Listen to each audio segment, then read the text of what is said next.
Fala pessoal, sejam bem-vindos ao podcast Cara dos Esportes. Gabriel Martins aqui para falar sobre o título do Boston Celtics. Fecharam as finais da NBA nessa segunda-feira, 4-1 na série contra o Dallas Mavericks. Vou falar sobre o título, futuro das duas equipes, o jogo 5 em si, MVP das finais e muito mais. Já aproveito para começar falando que a cobertura da NBA não para com as finais da NBA. Semana que vem a gente já tem o draft, vai ter cobertura especial aqui no podcast Cara dos Esportes. E na outra semana vai ter o mercado de free agents da NBA, que é quando os times podem assinar com novos jogadores que estarão disponíveis no mercado. Costuma acontecer muitas trocas também, então é um período muito agitado da NBA. Eu continuo aqui no programa com 3 episódios por semana, pelo menos, então você tá no YouTube, não deixa de se inscrever no canal, deixa like, liga a notificação, deixa comentário, aquela coisa toda. Você estiver no Spotify, segue, deixa 5 estrelas na avaliação, ajuda bastante. Segue, seja qual for o aplicativo de podcast que você usa pra escutar. Cara, o Boston Celtics não deu sopa pro azar, né? Deu um pouquinho, talvez, né, no jogo 4, não foi atropelado, mas claramente eu falei aqui no podcast que era um jogo que a equipe tirou o pé do acelerador mais do que deveria. Dallas venceu e aí no jogo 5 ficou bem claro quem era o melhor time. Já estava claro ao longo da série, ficou claro que foi um tropeço, né? Foi um acidente de percurso, deu a lógica.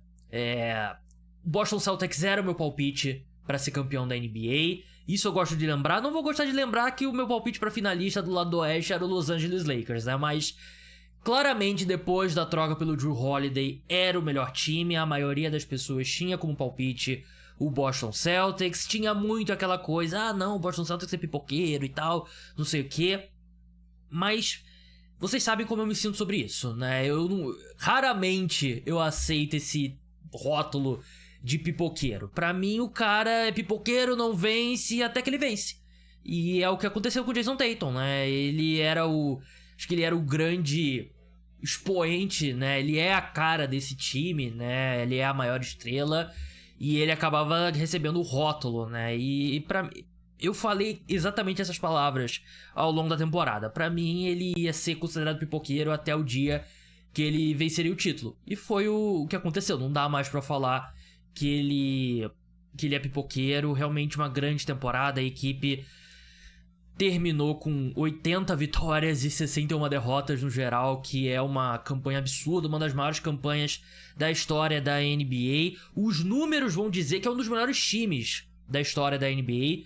Não tô pronto pra ir tão longe assim, obviamente, porque também tem o teste do olho, né? E eu vou falar sobre possibilidade de isso virar uma dinastia mais pra frente, mas antes de entrar, até eu vou falar sobre o jogo 5 em si, vários pontos que eu anotei aqui, mas a gente tem que começar e tem que tirar o chapéu pra montagem desse elenco, né? O Brad Stevens, que era o treinador da equipe, ele deixa o cargo pra se tornar o diretor-geral, né? O general manager, contrata o Ime Udoka, ele passa a tomar as decisões sobre o elenco.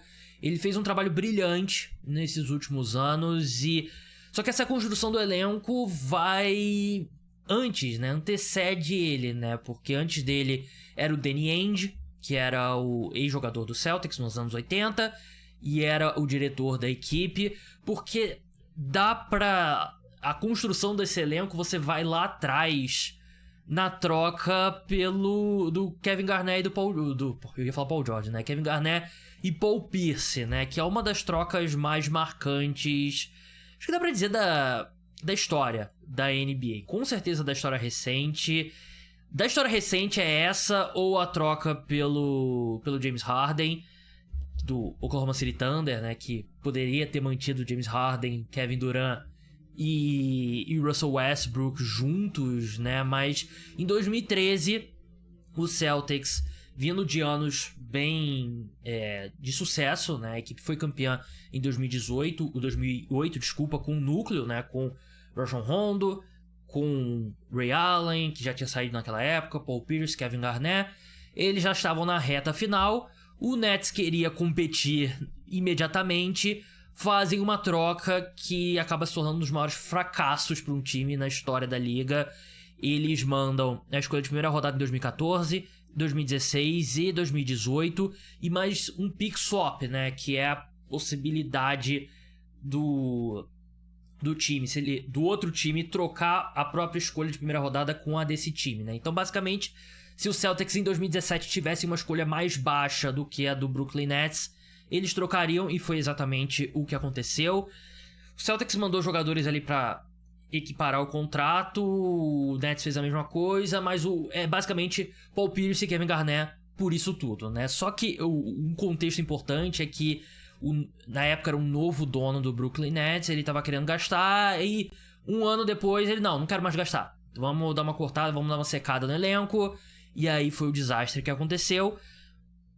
Nesse pacote aqui estão as duas escolhas que viram Jaylen Brown e o Jason Tatum, né? O Jaylen Brown em 2016, o Jason Tatum em 2017. Então você dá uma dinastia, não dinastia, né? Uma sequência de sucesso do Celtics lá nos anos 2000, né? Que foi o título de 2008, virou o título atual, né? E tem também outras trocas, né? Porque esse elenco é muito feito por trocas. Eles draftaram o Tatum e o Brown, mas com escolhas que eles receberam em trocas, né? E tem a troca pelo Porzingis, que na época não foi abraçada universalmente, né? Eu lembro que na época eu gostei da troca.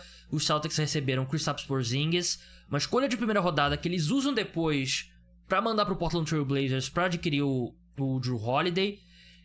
E a escolha de primeira rodada em 2024, né, que pertencia ao Golden State Warriors. Essa é a escolha, na verdade, que eles mandam, a outra não.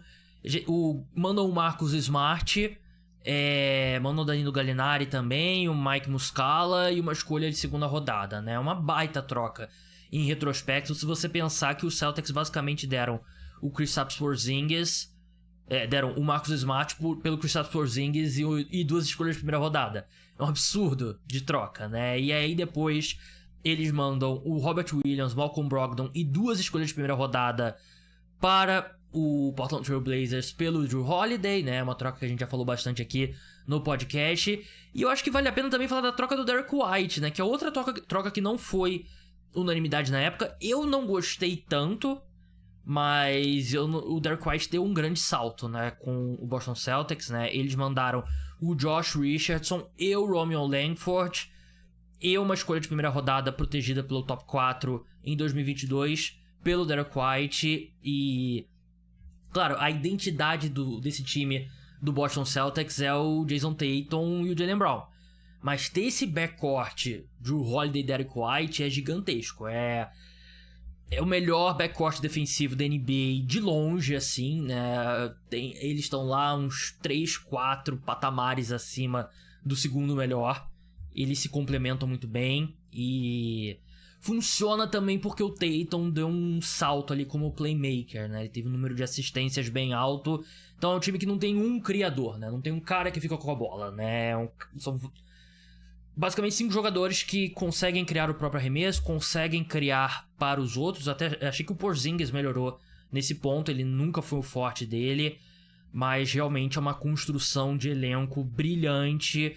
Brad Stevens, o cara chegou a ser o melhor treinador da NBA e agora, discutivelmente, o melhor executivo dessa temporada, né? É um grande feito. Teve toda a tempestade com o Ime Udoka também, né? Que o Ime Udoka teve... a gente não sabe detalhes exatamente o que aconteceu, mas o que tudo indica, ele teve um relacionamento impróprio com uma funcionária do Boston Celtics. Ele acaba sendo demitido, vai pro Houston Rockets. A equipe eleva o Joe Mazzulla, que não era nem o primeiro nem o segundo assistente principal do Boston Celtics. Ele era basicamente, ficava na segunda fileira ali do time. O primeiro ano dele foi terrível, todo mundo queria a demissão dele, inclusive eu. O Celtics não demite ele, reforça a comissão técnica, bota uma comissão técnica com caras mais experientes ao redor dele, né? Acho que o grande nome que é o Sam Cassell, né? Que é um cara muito experiente e tal. Coloca um coaching staff, né? Uma comissão técnica mais qualificada. E eu achei que o Joe Mazzulla melhorou muito. Eu achei que o time do Celtics foi foi mais bem treinado esse ano, né? Então, irretocável. A paciência desse time do Celtics, porque teve muita conversa sobre não dá pra ter Jaylen Brown e Jason Tatum, vamos trocar o Jaylen Brown pelo Paul George, vamos trocar o Jaylen Brown pelo Kevin Durant, vamos trocar o Jaylen Brown pelo Anthony Davis, né? Era sempre estrela X disponível, vamos colocar o Jaylen Brown na mesa, né? E aconteceu recente também com o Kevin Durant, né? Eu acho que o Kevin Durant foram duas... O Kevin Durant ele poderia ter assinado como free agent, né? É verdade. Foi o Paul George, o Anthony Davis e o Kevin Durant quando saiu dos Nets, né? Teve uma discussão e tal, mas ele... Cara, você ter 2 alas desse nível é realmente um luxo que poucos times da NBA têm, né? E com tudo que tem esse elenco. Então, foi não presenteado, né? Foi recompensada a paciência do Boston Celtics, né? Numa era que todo mundo muda de time a cada 2, 3 anos, o time teve paciência e construiu um campeão. Eu vou falar do jogo 5, vou falar sobre o futuro do Dallas Mavericks e o futuro do Boston Celtics seguindo em frente. Será que vai ser uma dinastia? Como é que é o ranking dos favoritos seguindo em frente? Mas antes eu tenho que dar uma moral, agradecer ao patrocinador aqui do podcast Cara dos Esportes ao longo das finais da NBA, que foi o PortugaBet. Tem odds para todos os jogos da Euro, todos os esportes ali principais que você possa imaginar. Então crie sua conta utilizando o meu link que tá na descrição desse podcast. Me ajuda muito, é muito importante. Tem que ter patrocinador para manter o meu trabalho aqui no podcast Cara dos Esportes. Então crie sua conta, tem bônus de 100% até R$1.000 no primeiro depósito. Tem as regras lá, lê tudo direitinho. Então dá essa moral pro patrocinador. E muito obrigado, PortugaBet, por ter apoiado o podcast Cara dos Esportes nesses playoffs. Primeiro quarto do jogo, Porzingis entra, ele estava disponível, entra com 6 minutos de jogo, parecia se arrastar um pouco, mas mesmo assim nunca fez falta, né? Os Celtics já abrem 10 pontos ali no final do primeiro quarto, tem uma avalanche ali no fim do segundo quarto, a equipe vai pro intervalo vencendo por, deixa eu fazer a conta aqui rápido, 28 mais 39, dá quanto, gente? Dá 65? Não, 67. Vou botar aqui no Google.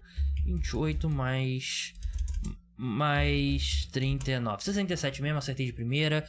Os Mavericks 46. E ali a sensação que já tinha acabado a final da NBA. O único momento ali foi no início do segundo quarto que o Celtics colocou um lineup mais baixo, né? E sem nenhum pivô de origem, com o Tatum de pivô. Ele que tem feito muito isso nos playoffs, né? Ele marcou o Derek Lively e o Daniel Gafford a maior parte da série. Mas aí o Mavericks conseguiu se criar um pouco ali, mas logo volta ao Horford, depois o Porzingis. E aí a cereja no bolo foi o Peyton Pritchard, mais uma vez matando uma bola de 3 no estouro do cronômetro.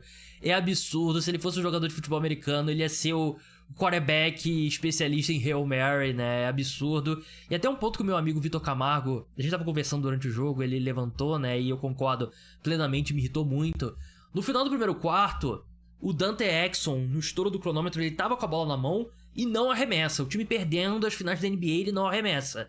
E me deixa maluco os jogadores da NBA fazendo isso ao longo da temporada regular. Porque várias vezes você vê, eles dão uma enrolada ali pra não arremessar, porque não querem piorar assim, não é 100% não quer piorar o aproveitamento de 3, né? Eu acho que tem um pouco também de, é muito difícil e tal, pra que eu vou me esforçar aqui e tal. Isso me irrita profundamente, porque você joga a bola pro alto, se cair, ótimo, 3 pontos a mais, né? Só que aí se o cara faz isso, aí pode, em vez de ser, sei lá, 3 de 7, vira 3 de 8, né? E o aproveitamento não parece tão bom e afeta a vida do cara, né? Então quem sou eu também, mas me irrita profundamente. No segundo tempo, Dallas até equilibrou um pouco o jogo, mas ainda assim não foi suficiente, né? Eles tiraram ali basicamente 3 pontos de vantagem só no segundo tempo. 106-88, o Boston Celtics vencem em 5 jogos. E meu palpite era Boston Celtics em 6, mas tá ali dentro da margem de erro mesmo, né? O esperado para essas finais. Eu tô aqui com meu amigo Vitor Camargo, um cara que escreveu por muitos anos no UOL sobre basquete, um dos grandes torcedores do Boston Celtics aqui no Brasil, autor de livros sobre esportes em geral, tem a Era de Gigantes, que é uma referência aqui no basquete pra quem gosta de NBA aqui no Brasil. Eu trouxe ele aqui rapidinho na madrugada de segunda pra terça. Ele me prometeu um retorno aos podcasts caso o Boston Celtics fosse campeão. E eu queria falar aqui 5 minutinhos sobre o MVP das finais. Eu já falei sobre a final como um todo e tal, mas é algo que a gente tava discutindo bastante durante o jogo. Jaylen Brown acabou sendo eleito o MVP das finais, Vitor. A gente tava de acordo, a gente tava conversando, né? A gente achava que seria o Jason Tatum. E eu não sei se é exatamente um erro, né? Mas o que você achou da escolha do Jaylen Brown? Eu acho que não dá pra falar que é um erro. Eu acho que você pode falar que você não concorda, que você votaria em Tatum, no Jrue Holiday, de repente, mas não dá pra falar que foi um erro. E eu sei que isso é uma resposta um pouco cop-out, mas se tem um time que eu acho que não tinha um MVP das finais era esse, porque toda hora era algum jogador diferente aparecendo. É um time que... Todo time que é campeão tem que ter um coletivo forte, mas esse é um time que a força vinha muito do coletivo, né? Então o Jason Tatum não foi bem nos primeiros jogos, hoje ele detonou, o Brown não foi bem hoje, mas o Brown jogou muito bem no jogo 3, no jogo 2 foi o Derrick White com aquele tocaço salvador. Sim. O Jrue foi talvez o melhor jogador nos 2 primeiros jogos, né? O Horford, 38 anos, no rojão sem o Porzingis no garrafão. Então, de novo, eu sei que isso se aplica até certo ponto a qualquer time campeão, mas eu acho que esse time em particular é o time realmente, né, que a gente até brincou na época, né, dá o MVP pro Brad Stevens. Verdade. Né, que marcou esse time. É verdade. É o que eu acho que tem 2 pontos, né? Acho que o Jaylen Brown, a defesa dele... Eu achei que ele foi o melhor defensor da série. Eu concordo. Melhor até do que o Jrue Holiday, porque ele fez... Eu colocaria depois do Jrue, mas tudo bem. O que ele fez? Ele fez o Doncic trabalhar, né? E é o máximo que você pode fazer com o Doncic, é isso, né? Fazer ele trabalhar. Enquanto o Tatum foi o point forward desse time, né? Foi basicamente o armador ali da posição de ala, porque a equipe não tem, por mais que o Derrick White e o Jrue Holiday sejam espetaculares, não são armadores puros, né? São caras ali que jogam nas 2 posições no backcourt.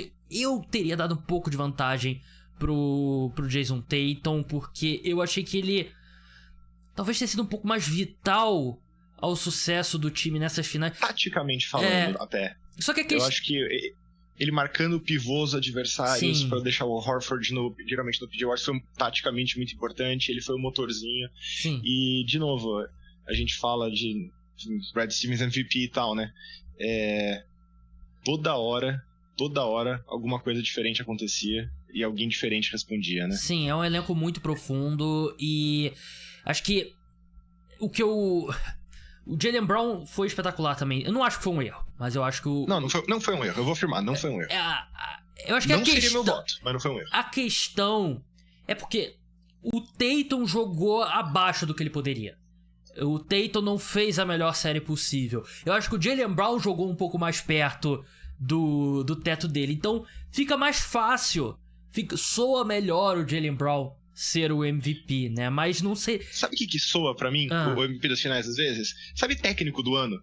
Que não é necessariamente pro melhor técnico, é pro cara que superou as expectativas. Eu sinto que finais MVP, então, sei lá, pega 2007, né, que tem o Duncan e o Parker. O Parker foi MVP porque ele foi o cara que explodiu ali, mas assim, todo mundo sabe que o time é em torno do Tim Duncan, tipo... Só que o Tim Duncan, todo mundo já sabe que ele é o cara. O Parker foi lá, 30 pontos por jogo, MVP das finais. Não acho que, obviamente, o Tatum esteja nesse nível de fundação do time que o Tim Duncan era, ou, sei lá, Stephen Curry era. Mas eu acho que ele... Se você tira o Brown... Obviamente o Celtics não ganha sem nenhum deles, né? Mas se você tira o Brown, eu acho que as coisas que ele fez são mais fáceis de substituir do que a do Tatum. Porque, de novo, voltando pro ponto do Brad Stevens, o Celtics não tem um criador, passador que seja um a mais, né? Um Luka. Mas ele tem vários caras que são B+, os 5 titulares, né? São eles não têm elo fraco passadores no time, né? Mas alguém precisa iniciar a sequência, e esse alguém geralmente é o Tatum. Ele faz o jogo mais fácil pros outros. Verdade. Por isso que teria meu voto. E eu tô olhando aqui os campeões, é a primeira vez em algum tempo que a gente tem um campeão que o MVP não é óbvio, né? Porque ano passado foi o Denver Nuggets, pô, não tem o que falar, né? Era o Jokic. Sim. 2022 Sim. o Curry, não tem o que falar. Lógico. 2021 Milwaukee Bucks com o Giannis. 50 pontos no jogo 6. Um abraço. 2020... Eu acho que ficou óbvio que era o LeBron, mas antes da série, acho que tanto o LeBron quanto o Davis eram caras que você conseguia ver sendo MVP, né? 2019, Kawhi destacado, né? Aí, 2017 e 2018, você tem o Kevin Durant vencendo 2 vezes ali. Esse também é uma discussão boa, eu acho, mas é uma discussão diferente. Eu não tô dizendo que não deveria ter vencido, eu tô dizendo que você entra na série, se o time fosse campeão, como foi o Celtics, não dava pra afirmar com certeza. Teve até um amigo meu, o Rodrigo Moisés, que é torcedor do Celtics, ele me trouxe uma aposta lá falando assim, se você apostar no Luka ou no Tatum pra ser MVP, você vai ganhar de qualquer forma, né? Eu falei assim, cara, mas eu acho que a chance de ser o Jaylen Brown é bem real, né? Então eu acho que você tem que voltar até 2018, que era o ano que o Kevin Durant ou o Curry poderiam vencer. Eu acho que sim, assim, se você falar, vai ser o Tatum ou o Brown, 90% de chance. Mas tinha uma janelinha pro Porzingis depois dos primeiros jogos, especialmente depois do primeiro jogo, pro Drew depois do jogo 2. Eu acho que nesse nível de, tipo, tem 4, 5 caras que podem ser MVP, acho que você vai ter que voltar pra 2004, que era o Pistons.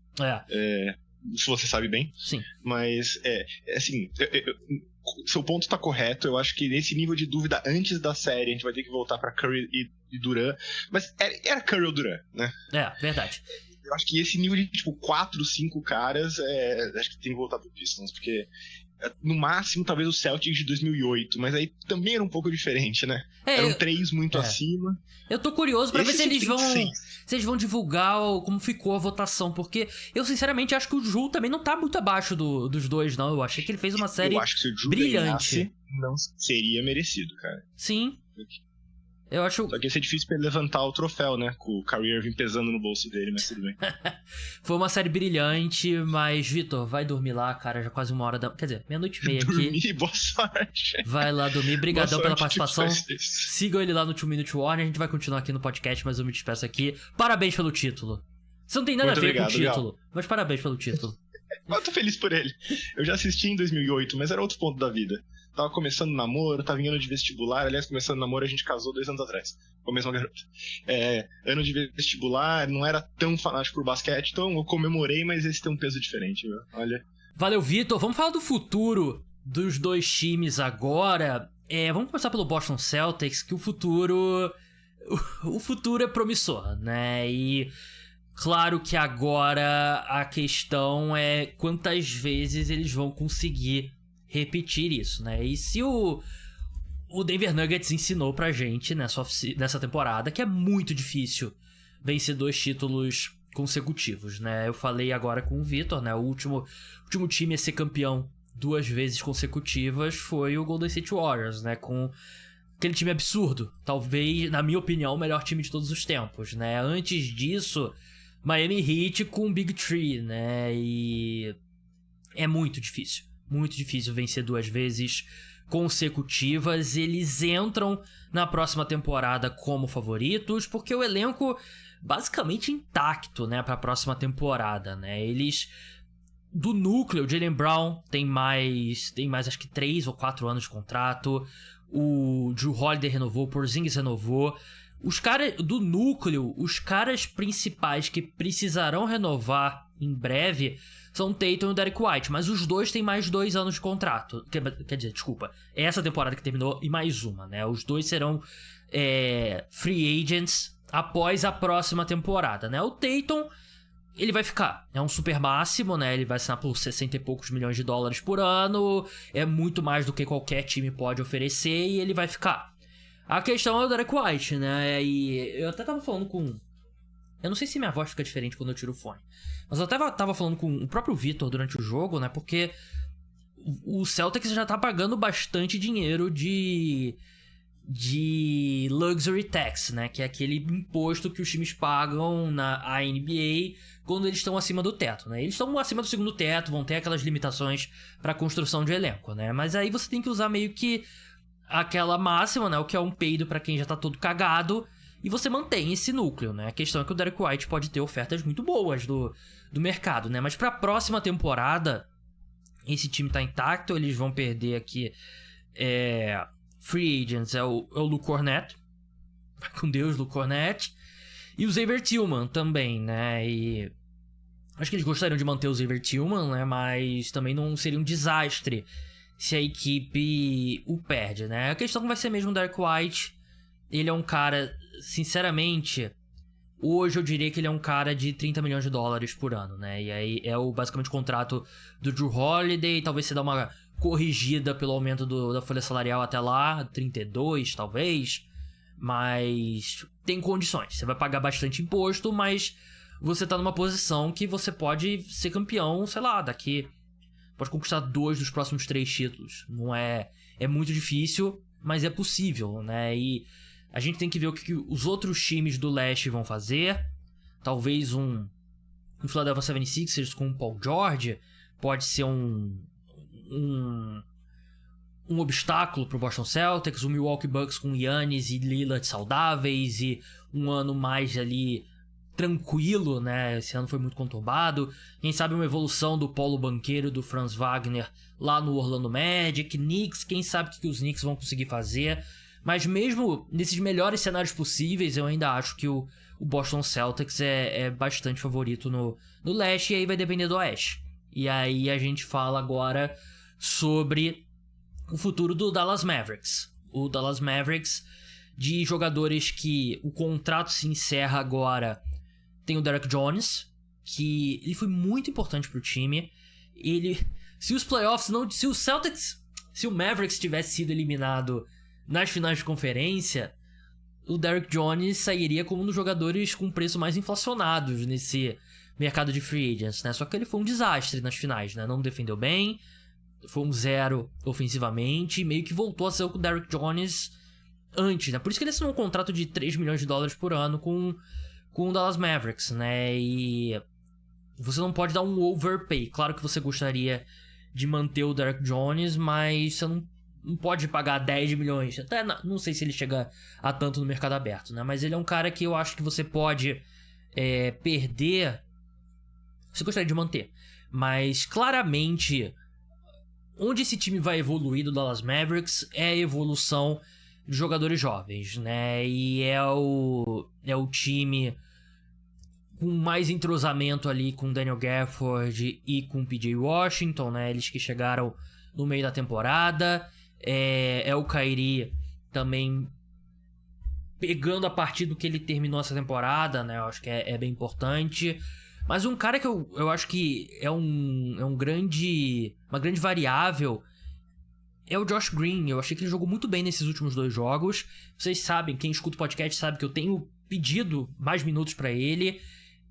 Se esse arremesso dele for real, essa evolução for real, ele é um baita trend, porque ele é um excelente defensor. Eu achei que ele fez o cara que melhor defendeu no perímetro no Dallas Mavericks. Então, ele como titular na posição 3, eu acho que é uma aposta interessante. E eu acho que o Mavericks, de novo, o Mavericks pode, pelo próximo ano, ou talvez pelo outro ano também, continuar com o Daniel Gafford de titular e o Dereck Lively vindo do banco, né? Eu gosto do Daniel Gafford, achei que ele teve muitos bons momentos nessa curta carreira dele com o Mavericks até agora. O Dereck Lively é um cara que traz energia ali vindo do banco. O PJ Washington também é um cara que ele não foi tão bem nas finais, mas também acho que é um cara importante. Então a evolução não vai ter uma grande contratação, né? Um medalhão que vai chegar, né? Parte pra evolução desse time e parte pela evolução do próprio Luka Doncic. Ele tem que estar mais em forma. Ele defendeu melhor nos últimos 2 jogos, né? Eu achei que ele defendeu bem nesse jogo 5, né? Mas ele precisa ser melhor desse lado da quadra. Eu acho que ele já deu um passo muito importante à frente nessa temporada, nessa questão de saber dividir as responsabilidades ofensivas com o Kyrie Irving, mas ele tem a evoluir ainda. E eu acho que a principal que ele tem a evoluir é, primeiro, a disciplina, porque não é só uma parte física a questão da defesa dele. É uma questão também de disciplina, de inteligência. Às vezes ele tá mal posicionado mesmo e ele tem que estar no lugar certo na hora certa. Já ajuda bastante. Defesa é muito você tá no lugar certo na hora certa e se esforçar. E o Luka precisa fazer essas duas coisas. Acho que é bizarro um cara que já joga um nível absurdo desse há tanto tempo, né? Mas eu acho que a gente não viu ainda a melhor versão do Luka Doncic. Mas a questão, e eu acho que o torcedor do Mavericks precisa ter isso em mente, é que você não tem garantia que a equipe vai voltar às finais da NBA. Claro que você tendo o Luka Doncic é uma excelente aposta, mas ainda assim a gente tá falando de um time que foi a 5ª melhor campanha no Oeste, né? E é difícil. O Oeste tá muito duro. O Oeste, a tendência é o Thunder vir melhor. O Minnesota Timberwolves Edwards um ano mais velho. O Denver Nuggets tem que se reforçar, mas tem o Nikola Jokic. É um time que também vem muito forte. Vamos ver o que vai acontecer com o Clippers. Phoenix Suns ainda tem Kevin Durant e Devin Booker. Lakers, o que o Lakers vai fazer? Você tem o New Orleans Pelicans em ascensão. Você tem o Houston Rockets em ascensão. Você tem o San Antonio Spurs com o Wembanyama.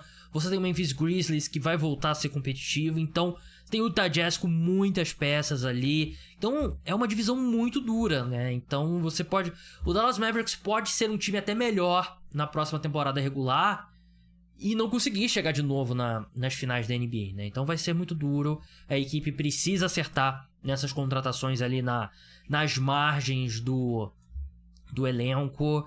Mas é isso, é uma tarefa muito difícil chegar na final da NBA e perder para um time muito melhor, né? Não acho que não tem muito o que se envergonhar dessas finais, né?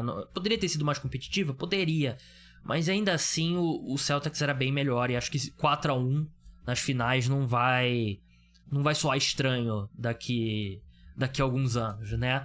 Pessoal, cobertura da NBA continua a todo vapor, não vou tirar férias. A gente vai ter episódio nessa quinta-feira de manhã aqui no podcast. Semana que vem tem draft da NBA, então vai ter episódio especial, vai ter episódio pós-draft. Depois tem mercado de free agents, que é uma época muito agitada na NBA. Então a gente nas próximas semanas vai continuar com 3 episódios ali semanais sobre a NBA, além dos programas sobre a NFL, além dos vídeos lá no TikTok e no Instagram. Então dá aquela moral, segue em todas as redes sociais. Deixa like, deixa comentário, se inscreve no YouTube, deixa 5 estrelas no Spotify. Muito obrigado a todos, foram uns números incríveis nessa temporada da NBA, crescimento incrível. Muito obrigado a todos que escutam o podcast Cara dos Esportes. Obrigado, Portugabet, pela parceria nessas finais da NBA. Um grande abraço, tchau!